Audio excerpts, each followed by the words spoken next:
Ici, le cheikh dit les livres de Sayyid Qutb témoignent contre lui-même. Ça veut dire que la personne a la possibilité de vérifier, n'est-ce pas, ce que le cheikh Rabi' a dit sur lui. Il dit, dans ces livres-là, il y a la parole de quoi? Il y a le panthéisme, cette croyance-là. Il y a également des paroles de mécréance. Il y a l'annulation des attributs, le reniement des attributs, donc les attributs d'Allah. Il y a, n'est-ce pas, comment on appelle, l'unification des religions. Il y a le takfir. Il y a le khuruj, donc le fait de se rébeller, sortir contre les gouverneurs. Parce que lui, il avait un problème avec la question du jugement avec la loi d'Allah. C'est avec ça aussi, parmi les choses sur lesquelles il s'est basé pour faire le takfir, pratiquement de tout le monde. Comme on va le voir, Inch'Allah. Donc, il dit ici, dans ces livres-là, il y a le takfir. Donc, le takfir sans droit. Le cheikh ne veut pas dire ici, il ne veut pas parler ici du takfir de manière générale. Donc, le takfir sans droit. Il dit, et d'autres choses parmi les aberrations, les injustices, exagérations et les maux et déviations. Il dit, c'est pour cela que ne conseille, n'est-ce pas, les livres de Sayyid Qutb que l'un des trois, n'est-ce pas, ou l'une des trois personnes suivantes. الأول صاحب المشرب نفسه الذي هو على مشرب سيد قطب. Donc, premièrement, il dit, donc, ceux qui vont conseiller, donc ils vont dire, lisez les livres de Sayyid Qutb et tout. Il dit, soit c'est quelqu'un qui fait quoi? Qui puise, qui s'abreuve de la même source, dans la même source, il prend dans la même source que Sayyid Qutb. Et son madhab takfiri. Il fait le takfir des gens sans droit. وهذا هو الذي يجب على الأمة الحذر منه فإنه خارجي عصري وإن تظاهر بالسلفية ودعوة الناس إليها. Donc il dit ici que celui-là qui va conseiller les livres, donc il va dire non, lisez les livres de Sayyid Qutb, le cheikh dit celui-là, ça ne peut être que, donc il a dit ça ne peut être que celui qui va conseiller les livres de Sayyid Qutb, ceux qui vont conseiller les livres de Sayyid Qutb ne peuvent être que l'une des trois personnes suivantes. Premièrement, celui qui puise dans la même source que Sayyid Qutb sur le mazhab du takfir, donc le takfir sans droit. Il dit donc, c'est celui-là dont les musulmans ou la communauté doit se méfier. On doit faire attention à celui-là. Jaïd. Il dit c'est un khariji contemporain, donc de l'époque. Même si il montre en apparence la salafiyya et qu'il appelle les gens à la salafiyya. Quand on regarde les khawarij au temps des compagnons, il ne disait pas aux gens commettez les péchés, faites des mauvaises choses. Non. Il disait aux gens de juger avec la loi d'Allah. Mais avec quelle compréhension? Une mauvaise compréhension. Donc, les gens ne doivent pas se baser sur le fait que, oui, la personne est en train de parler du fait de ne pas juger avec la loi d'Allah, que c'est pas bien, que c'est haram, comme ça. Il demande aux gens de juger avec la loi d'Allah. Là n'est pas l'ishka, là n'est pas le problème. Le problème, c'est sa compréhension, n'est-ce pas, qui le conduit au takfir sans droit. Ça, c'est pas bon. Donc, même si la personne dit Allah a dit, le prophète a dit, mais s'il est sur une mauvaise voie, une mauvaise compréhension, ici là on ne va pas prendre ça. Quand il a fait le takfir des gens, il disait pour les gens que délaisser la loi d'Allah, au contraire. Et vraiment c'était quelqu'un qui était vraiment un takfiri en réalité. Je voulais lire plusieurs paroles de Sayyid Qutb ici là, mais je vois que ça va être trop long. Je vais juste lire deux paroles là. Il dit quoi? Il dit dans Zilal al-Qur'an, au tome 2, à la page 1057. Il dit, ça c'est Sayyid Qutb qui dit, Al-Bashariyatu bi jumlatiha بما فيها أولئك الذين يرددون على المآذن في مشارق الأرض ومغاربها كلمات لا إله إلا الله بلا مدلول ولا واقع وهؤلاء أثقل إثما وأشد عذابا يوم القيامة لأنهم ارتدوا إلى عبادة العباد من بعد ما تبين لهم الهدى ومن بعد أن كانوا في دين الله. Ça c'est un takfir qui est clair. Il dit l'humanité tout entière, al-bashariyatu bi jumlatiha. Donc, quelqu'un ne va pas venir dire, bon, il a dit al-bashariyatu, peut-être il vise un groupe. Non. Il confirme, il dit bi jumlatiha. Il dit l'humanité tout entière, y compris ceux qui répètent sur les minarets là, à l'est et à l'ouest de la terre, les mots La ilaha illallah, sans aucun sens ni réalité. Et ceux-là sont ceux qui ont le péché le plus lourd et le châtiment le plus dur, car ils ont apostasié. Ils sont retournés à l'adoration des hommes, des serviteurs, après que la guidée leur est parvenue de manière claire et après qu'ils aient été dans la religion d'Allah. Donc, ils sont sortis de la religion d'Allah. Il dit encore toujours dans Zilal al-Qur'an, ça c'est au tome 2, tome 2, ce que je viens de citer là, tome 2, page 1057. Maintenant, dans le même livre, donc Zilal al-Qur'an, au tome 3, page 1634, il dit Inna al-muslimina al-an la yujahidun. Il dit certes, les musulmans en ce moment ne font pas le djihad. وذلك لأن المسلمين اليوم لا يوجدون. Il dit ceci car aujourd'hui il n'y a plus de musulmans. Il n'y a plus de musulmans. Il dit إن قضية وجود الإسلام ووجود المسلمين هي التي تحتاج اليوم إلى علاج. Il dit la présence des musulmans et la présence de l'islam, c'est ce qui a besoin d'être traité.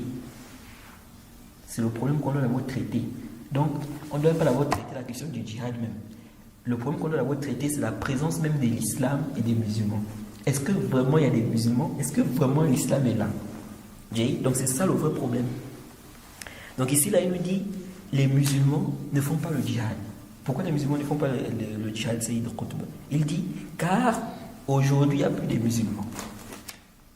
Le problème de la présence des musulmans et la présence de l'islam, c'est ce qui doit être d'abord traité. Vous voyez? Donc, quelqu'un comme ça, et il a plein de paroles comme ça où il fait le takfir de manière générale. Ça, c'est dangereux. Maintenant, les gens qui vont lire ça, parce qu'il y a certains de ses suiveurs, pour le défendre, ils ont dit non, comme c'était un écrivain, bon, voilà, il utilisait un peu des expressions comme ça. Donc, voilà, mais c'est pas que vraiment il était takfiri. Même si on suppose ça, on doit toujours mettre en garde contre lui, contre ses livres. Parce que... Hein? S'il a même dit des choses comme ça, il était... Vraiment, je ne sais pas. Je ne sais pas. En fait, je sais, les frères musulmans, ils ont... Comment on appelle ça? Ils ont souvent un...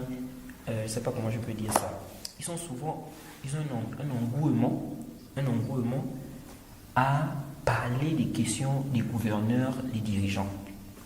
Et souvent, il y en a qui vont rentrer dans le takfir à travers cette question-là. Parce qu'ils vont regarder, ils vont dire, bon, aujourd'hui, là, quel est le pays qui applique la loi d'avoir les peines capitales là? Ils vont dire, les pays n'appliquent pas ça. Il y a quand même l'Arabie Saoudite, il y a d'autres qui voient même que même l'Arabie Saoudite n'applique pas. Pour eux, ça c'est le couvre. Maintenant, le fait que la population, les gens sont là, les gens ne parlent pas, pour eux, ils disent que c'est comme on est d'accord. Ils nous emballent avec tout ce monde, tu vois. Et les Juan sont ceux. Les Juan, c'est une secte en fait. Ils aiment bien, quand tu vas remarquer chez les Juan, ils sont toujours dans les affaires politiques. Ils aiment tellement parler des choses politiques. Tel roi a fait ceci, tel président a fait cela, tel roi a fait comme ça. Même s'il va faire des cours pour parler de certains sujets, mais il va toujours venir sur les questions des gouverneurs. Regardez dans tel pays, on a fait comme ça. Regardez dans tel pays, il y a les élections là-bas. Il est là, il parle des choses des élections. On ne sait pas, comme si en fait, il va pour le pouvoir. Ils ont un goût à parler de ces choses-là. Et à parler de ces choses-là. Et ceux qui ne sont pas d'accord avec eux, ce sont des gens qui vont taxer de tout et de rien, comme on dit. Donc, ces paroles-là, c'est grave. Quelqu'un qui va lire les livres de Seyd Qutb comme ça, là, il va voir ça. Il voit le takfir comme ça, là. Et lui, il voit que Seyd Qutb, c'est quelqu'un de bien. Il va prendre ça. Il va se dire que oui, donc il a raison. Alors que les gens sont dans le ouf. Des gens qui font la langue, là, ils disent là, et là, et là, ça n'a aucun sens. Tu vois? Ils vont faire le takfir des gens. Et j'ai vu quelqu'un comme ça, il était en train de faire le char qu'on appelle, le tafsir de Seyd Qutb. Il n'a pas dit tout le monde, mais il dit la majorité de ceux qui prétendent l'islam aujourd'hui, là, en réalité, ils ne sont pas dans l'islam. Ah, comment ils ne sont pas dans l'islam? Tout ça à cause de quoi? À cause de lire les livres de Seyd Qutb. La majorité de ceux qui prétendent l'islam ne sont pas dans l'islam. Oh, non. Donc le cheikh a dit ici الثاني نعم. الثاني رجل ليس عنده فرقان وإن كان على السنة يعني كل ما يسمع من كلام جيد يتخذه قاعدة على القائل أنه في هذا الكلام جيد وفي هذا الكلام مصداقية فلا فرقان عنده وهذا لا يعتد به نعم. ولا يؤخذ عنه شيء. نعم. Donc ici le cheikh dit deuxièmement. Donc premièrement, quelqu'un qui conseille, donc qui dit aux gens de lire les livres de Seyd Qutb, premièrement, le cheikh dit soit c'est quelqu'un qui est sur la même voie que lui, Jade, soit c'est quelqu'un, il n'a pas de discernement. Même s'il est sur la sunna. Le cheikh dit, même s'il est sur la sunna. Il dit, c'est-à-dire que tout ce qu'il entend comme parole, comme bonne parole, il prend ça comme une règle sur la personne. Que celui-là des bonnes paroles. Et il y a de la crédibilité dans cette parole. Il n'a pas de discernement. Il dit, celui-là donc, on ne se base pas sur ce qu'il dit. On ne prend rien de lui. Donc le cheikh, ici, nous fait comprendre que la deuxième catégorie, c'est quelqu'un, mais ce sont des gens, ils n'ont pas de discernement. Eux, ils vont se baser sur, voilà, il a dit une bonne parole. Donc comme il a dit une bonne parole, il prend ça maintenant comme règle générale. Donc c'est quelqu'un de bien. Alors qu'on sait que celui qui est garé, il ne va pas toujours dire que ce qui est faux. Même les chiites, il y a des choses qu'ils disent, n'est-ce pas, qui sont vraies. Mais ça ne veut pas dire que ce sont des gens qui sont sur une bonne voie qu'on doit suivre. Naam. 3. ثالث من هو جاهل بسيد قطب ولا يعرف من حاله شيئا أو ولا يعرف من حاله شيء ولا يعرف من حاله شيء أو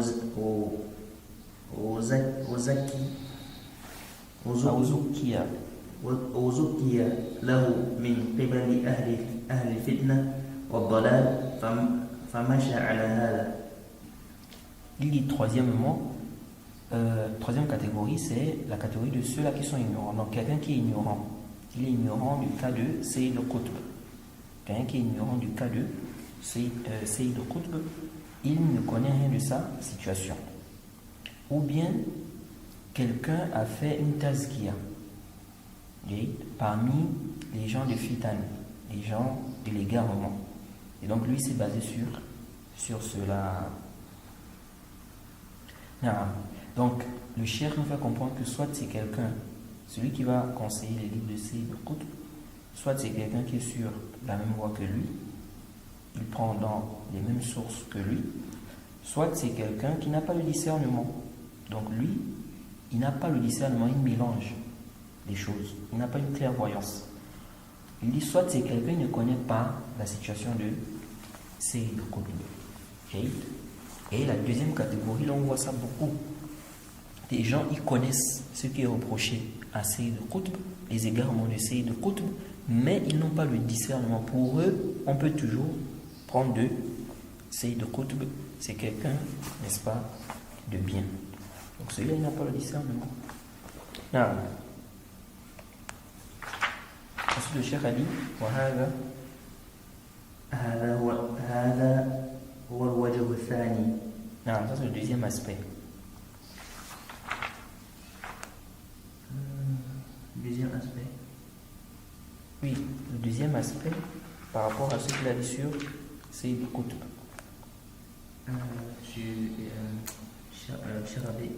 Non, ce que le cheikh Albay dit sur Sayyid Qutb ici. D'abord, il a dit que le cheikh Albay s'est basé sur ses livres. Il a parlé de son cas, le cas de Sayyid Qutb. Ensuite, il explique maintenant que celui qui va conseiller les livres de Sayyid Qutb, il fait partie des 3 personnes suivantes. Il a cité ces 3 personnes-là. Ça, c'est le deuxième aspect. Donc, à la réponse à la question.